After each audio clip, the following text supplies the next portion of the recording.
Allons voir la création des différents liens d'accès pour une galerie, par exemple, de mariage. Dans la fenêtre Accès, vous avez votre client principal avec son code et vous pouvez créer des liens pour des groupes ou des visiteurs. Par exemple, sur cette galerie, je m'étais inscrite comme visiteur, je vais retrouver toutes les personnes qui se sont inscrites à la galerie avec leur code personnel. Pour les groupes, je peux par exemple créer une liste galerie complète. Je vais pouvoir modifier les codes d'accès et l'appeler invité. Avec la même adresse sans code, si je prends juste l'adresse de la galerie et je me connecte dans une fenêtre de navigation privée, en rentrant sur la galerie va demander un code. Si je me connecte comme Dupont, je serai le client principal et j'aurai accès aux produits inclus. Si je me connecte comme invité, je vais pouvoir rentrer sur la galerie et voir toutes les photos, mais je n'aurai pas des produits inclus. Le groupe d'accès, je peux créer différents groupes d'accès. Par exemple, je peux ajouter un groupe famille avec code famille. Et je peux aller décider s'il y a des photos que je ne veux pas montrer dans cette galerie. Faisons aussi par exemple un groupe prestataire.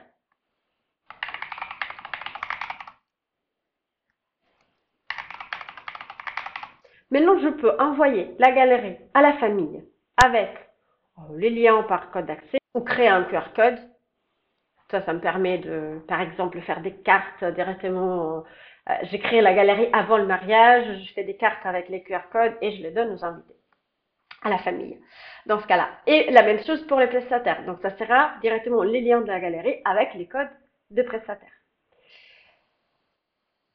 Je permets au contact principal de gérer les groupes. Donc, mon marié, Monsieur Dupont, se connecte à la galerie. Je suis connectée comme Monsieur Dupont. Je peux décider, par exemple, cette photo, je ne veux pas que le prestataire la voie. Ou alors, je peux créer un nouveau groupe. Comme j'ai laissé la possibilité au client principal de gérer les groupes, les clients aussi pourra créer de nouveaux groupes.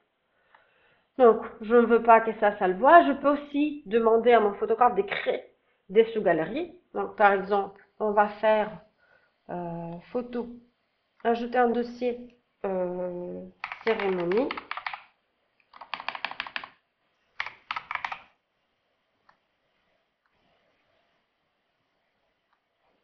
Et je vais déplacer quelques photos dans cérémonie.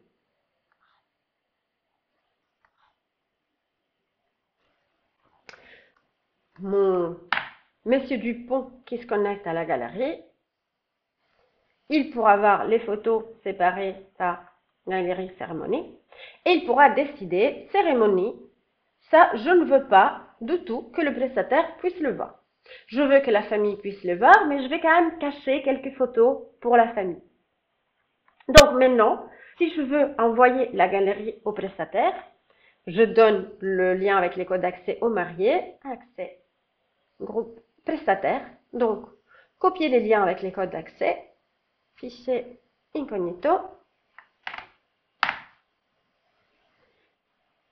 Et là maintenant, le prestataire qui se connecte à la galerie, il pourra voir seulement les photos qui sont dans ma liste galerie et qui n'ont pas été cachées. Il ne verra pas la sous-liste cérémonie. Si la belle-maman, on va voir les liens avec les codes d'accès famille, incognito, hop, ça c'est la famille. La famille a accès à tout. On a dit, je ne sais pas si j'avais caché une photo pour la famille, mais ils peuvent tout voir. Mais non, si belle-maman veut commander une photo imprimée en fine art, c'est quand même, c'est belle-maman, recadrer, on va la recadrer comme ça, valider, ajouter au panier. Au moment de passer commande, comme c'est une liste famille invitée, c'est pas la liste de mon client principal, belle-maman pourra rentrer toutes ses coordonnées, commander la photo et à ce moment-là, il y aura un nouveau accès dans la galerie que je pourrai retrouver dans Visiteur et donc j'aurai, ou dans Client, un client, parce que s'ils ont passé une commande, ce sera d'un client. Et je pourrais retrouver les informations sur la personne, son code d'accès, éventuellement, si belle maman décide d'acheter des photos digitales des produits, à tout moment, je pourrais lui réenvoyer un email avec les codes d'accès pour accéder à sa commande.